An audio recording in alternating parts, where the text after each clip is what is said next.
bagaimana mendidik anak yang saat ini sudah dewasa dan sulit dinasihati karena kita kurang mendidiknya di saat mereka kecil. Bukan kita, Anda, saya tidak ikutan.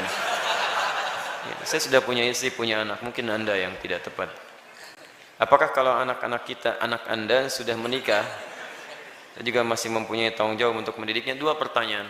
Pertama, ada orang tua yang merasa sulit untuk mendidik anak, memberikan nasihat saat dia dewasa. Coba istighfar dulu.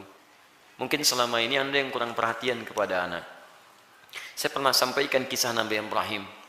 Bagaimana seorang Ismail alaihissalam yang baru tumbuh usia 4-5 tahun belum balik, melihat bapaknya sedang bekerja atas perintah Allah, bergetar hatinya, tersentuh untuk menolong bapaknya. Walaupun ayahnya nggak minta.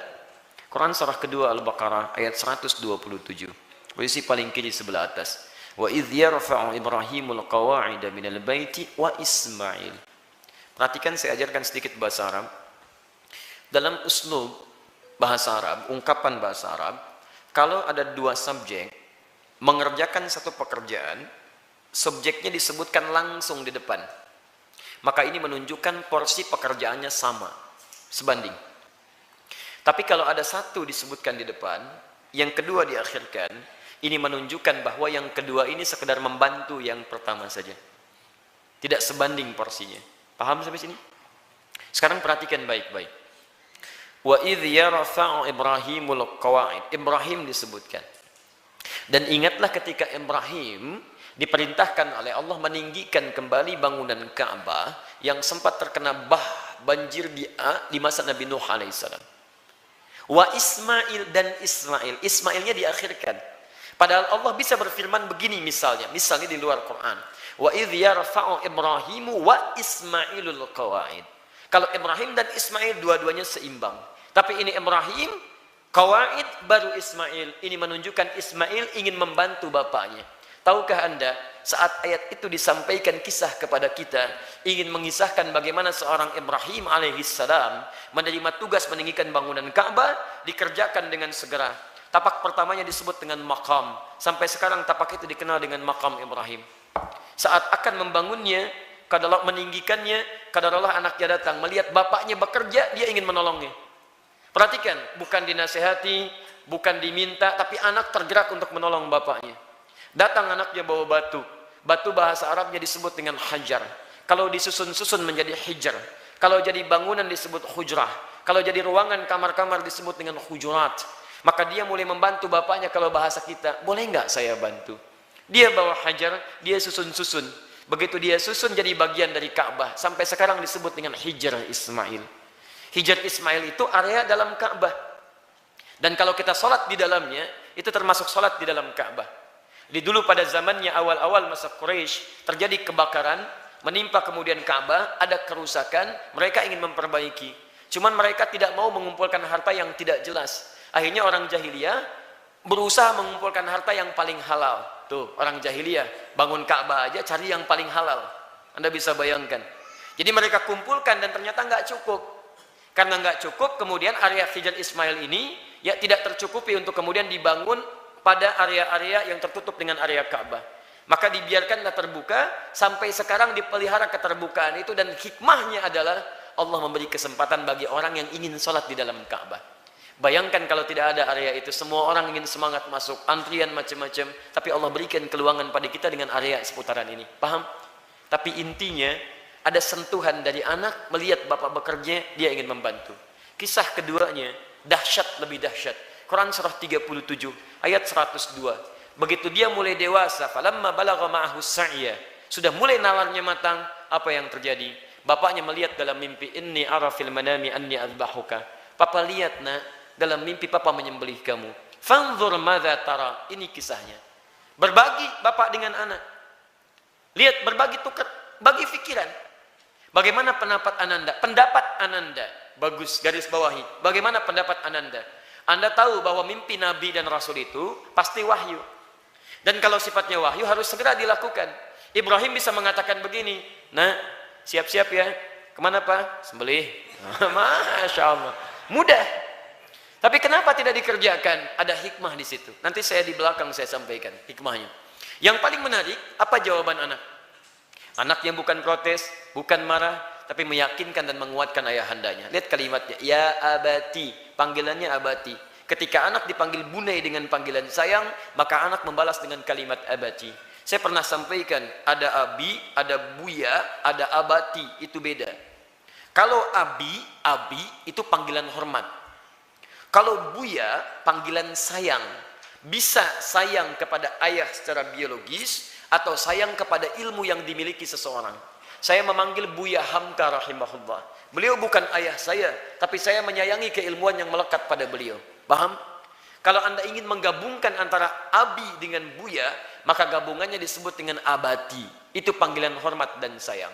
Bapak mengambil sayang, memanggil sayang ke anak, anak membalas, lihat kalimatnya, ya abati, pa, demi sayang dan hormat nanda pada papa, if'al ma tu'mar, kerjakan sekarang yang diperintahkan, satajiduni insyaallah minas sabirin.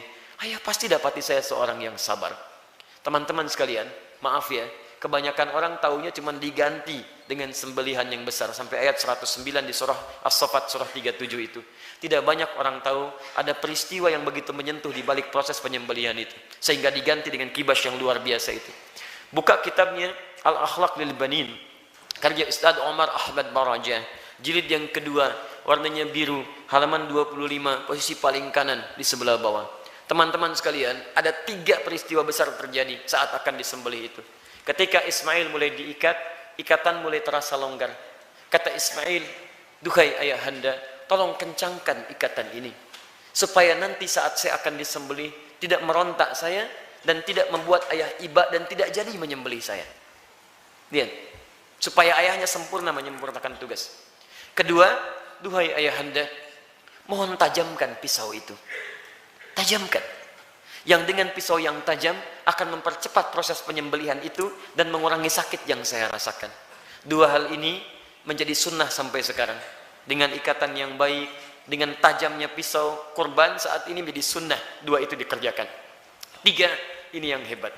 Ternyata beliau sudah melipat pakaiannya, pakaian luarnya.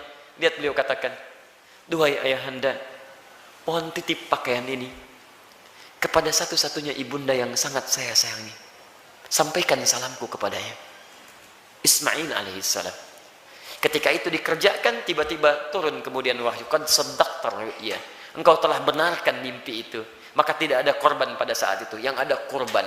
Korban diganti jadi korban. Korban dari kata koruba, artinya dekat.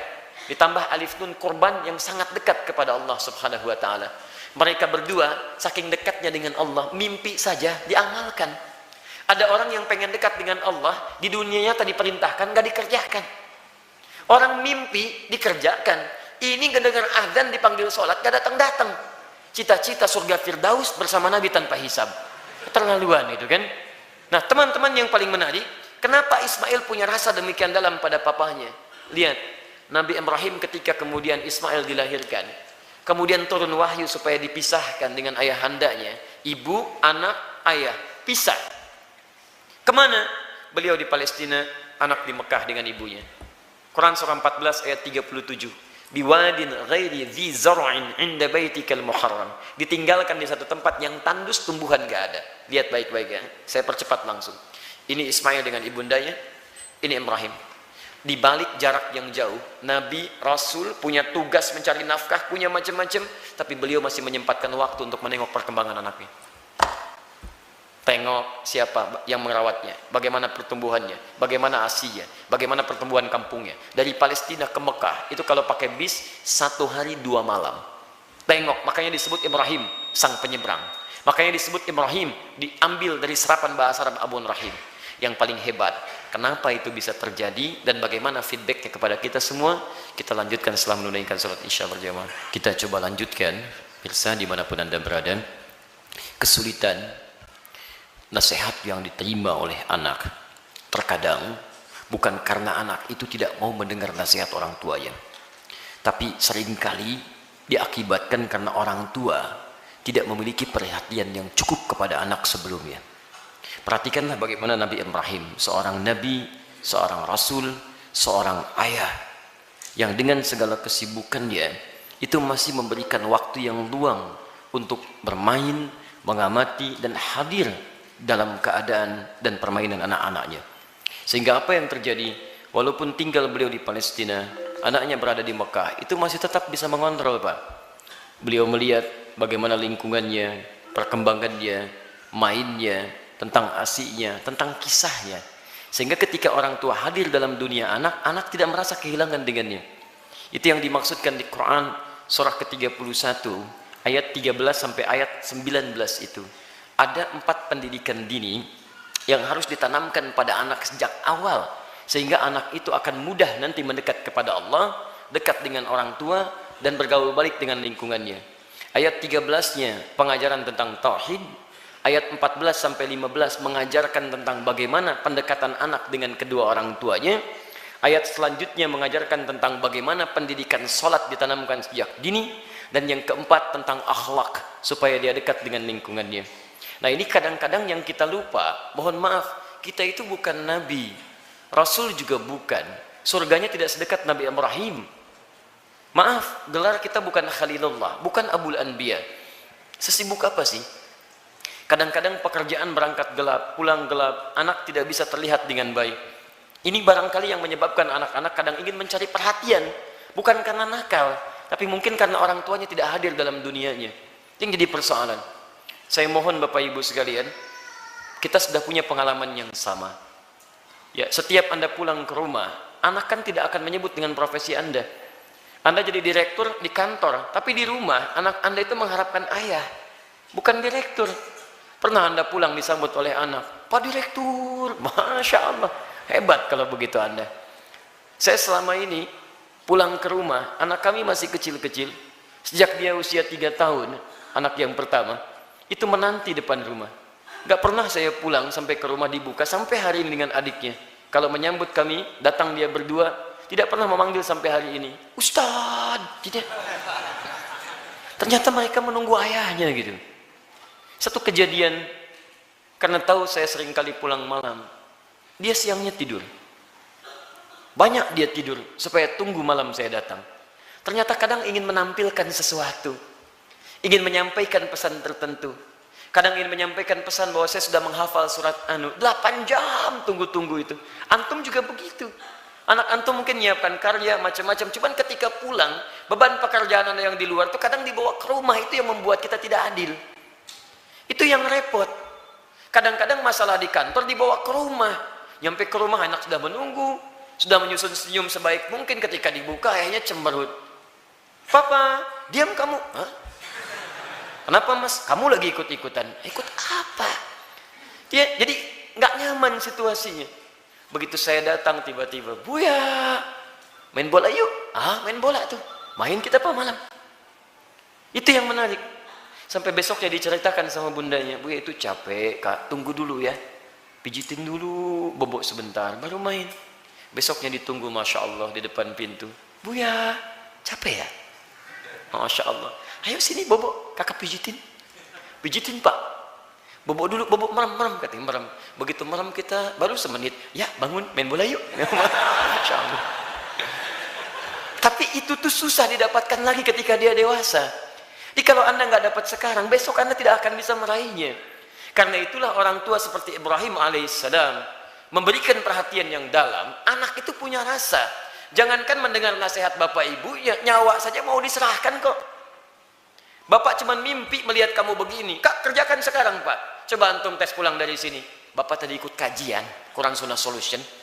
Wah, dapat gambaran. Nyembelih kamu. Bagaimana pendapat kamu? Wah, sesat pak itu. Jangan ikuti lagi. Repot gitu kan. Jadi yang pertama itu demikian. Pertama kita koreksi dulu. Yang kedua kita mendekat kepada Allah, berdoa, ya Allah, tidak engkau titipkan anak itu kepada ibunda yang lain kecuali pada hamba, ya Allah. Berikan kekuatan. Hamba yakin engkau tidak pernah memberikan ujian kecuali pada yang sanggup menjalaninya. Sentuh hatinya ya Rabb. Sentuh hatinya ya Rabb. Ingat ketika seseorang telah menikah pun, kewajiban untuk memberikan nafkah berhenti memang. Tapi mohon maaf, perhatian itu kan tidak terputus. Anda masih berhak memperhatikan, memberikan arahan dan sebagainya. Karena itu, jangan putus dalam memberikan nasihat, sampaikan dengan cara yang terbaik. Kalau tidak pakai bahasa akal, gunakan bahasa hati. Setidaknya jadikan dia teman dalam kehidupan. Insya Allah dengan kalimat yang menyentuh, lama-lama dia akan tersadar. Jadi buka dengan doa. Setelah itu ajak untuk berbicara dengan bahasa hati. Nah, mama bersyukur kamu sekarang sudah tumbuh dewasa, cukup pintar, teman kamu banyak. Dulu saat kamu dikandung, masuklah ke situ. Besar harapan mama terhadap kamu. Tiap malam mama bermohon kepada Allah mengalirkan air mata supaya kita itu bisa sama-sama duduk, sama-sama tersenyum, kita bisa bahagia. Saat kamu berada dalam sekian bulan, harapan itu semakin tinggi. Ayah menambah peluk keringatnya supaya kamu bahagia. Kami berdoa supaya kamu tidak seperti kami, makannya mungkin terbatas dan sebagainya. Pelan-pelan sampai sudah masuk ke dalam jiwanya, baru antum sampaikan nasihat-nasihat kebaikan. Insya Allah pelan-pelan di situ akan hadir kebaikan-kebaikan. Demi Allah saya katakan, sepanjang menjadi orang tua akan ada satu chemistry yang terbangun antara dua hati yang satu sama lain akan saling tersentuh di situ. Semoga Allah memberikan kekuatan insya Allah.